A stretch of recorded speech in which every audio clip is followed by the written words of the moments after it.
Welcome everybody to a new fantasy story of mine. Previously in this segment of the story, Willow meets Daisy, a pink dragon with a love for plants and flowers. She has an order from none other than the King Augustin, which Willow thankfully knows, and agrees to help Daisy find her destination. Here it goes! Part 2! Willow pointed in the direction of their next travels, the kingdom and castle of the magnificent King Augustin. Willow began walking, a bit faster this time, as they wanted to finally get to their destination. Daisy pulled the rolling traveling cart of flowers behind her, her long tail dragging behind her. She held it up about a foot as to keep it from getting soaked from the rain-filled ground. Puddles were everywhere, and could be harder to find through all the grass and flowers. As they walked, Daisy asked Willow many questions about the king, constantly worried about her appearance, her flowers' worth to him, and generalized fears about meeting someone of this much importance to the kingdom. She clearly wasn't from around here. Willow reassured her of the king's kindred spirit and caring soul. Daisy needed much of it to be able to bring her to continue the journey. Daisy walked with Willow now, a little bit less fearful. "Princess Willow, it appears as though I've met you in a time and place so unfortunate for me and unlikely for you. Perhaps I could meet just about anyone, I suppose, just about anywhere, and you are not the person I expected you to be." She stopped, realizing that what she said wasn't sounding quite how she meant it. No, in a good way. You're much more polite than I imagined. I would have pictured you in some tall tower looking over everybody else, maybe even a little rude in tone, unlike the stories I've heard. I'm pleasantly surprised to feel as though you're a friend to me," Daisy spoke. Willow chuckled nervously. Well, I do have a tower, but I don't think I'm rude. I am happy you think of me in this new way. Sometimes you'd be surprised. I, for one, am surprised to find that some people aren't what they seem in stories others tell me. Maybe it can be similar with Augustine. You may be afraid of how he'll judge you, but I, for one, know him enough to guarantee he's kinder than you were thinking. So, you have me, my story. We'll see how you feel about him. Maybe he won't be so scary once you meet him.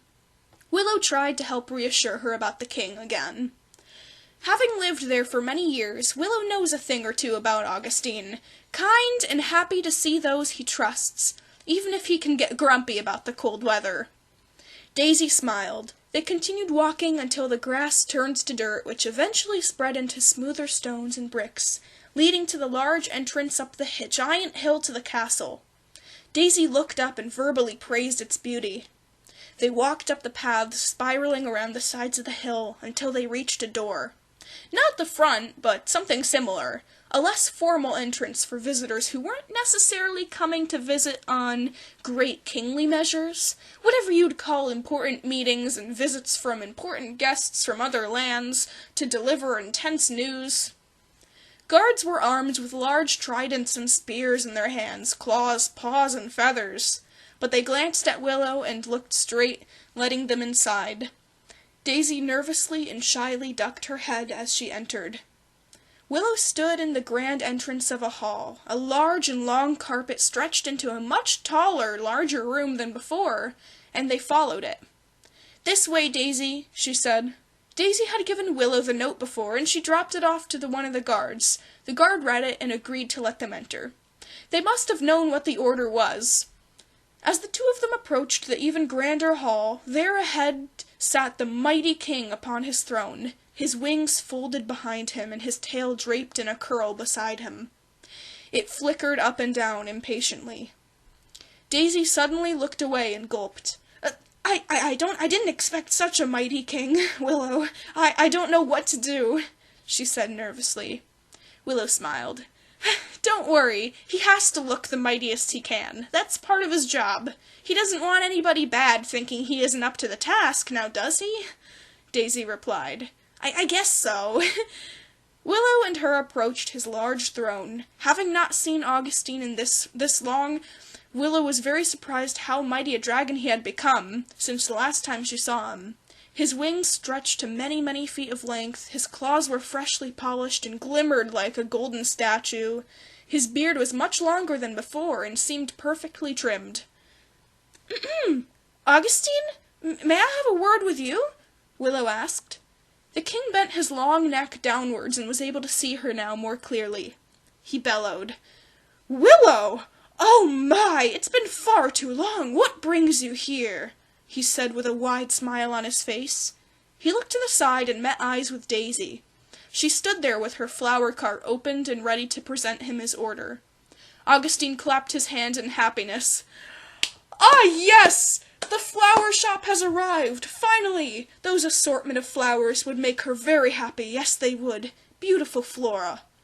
Daisy asked, "What ones had you ordered? I have almost anything, or could get almost any flower you desire, sir," she said. Augustine picked up a couple of the planted bundles of yellow and cream-colored flowers. He reached back and grabbed a handful of gold coins and dropped them into Daisy's paws. "Here, take some extra. These are my wife's favorite flowers, very rare from where we come from. They're for our anniversary, so they had to be absolutely perfect. No flaws," he said. Daisy hunched away nervously. Are mine the right perfectness, Your Majesty?" she said. Augustine laughed. "You think I wasn't talking about these flowers? These flowers are just right. I think she'll love them. Nothing less than perfect. Thank you for the quest and for the great gifts. Good to meet you again, flower caretaker." "Caretaker..." He motioned with his hands that he wanted an answer to something. Daisy replied, "Flower caretaker Daisy. It was an honor to meet you as well. I'm very glad my selection is great for your anniversary. Where I come from, these flowers are everywhere, so I was a bit worried they wouldn't have been kept in such perfect condition." Augustine placed the flowers in one of the tall stained glass windows and smiled. Everyone was happy. Willow had made a new friend and helped another adventurer complete her journey. Augustine got the perfect present he could for his wife and for their anniversary, and Daisy overcame her fear of meeting the king. The rain fell softly outside. The world was at peace and was calm. The end.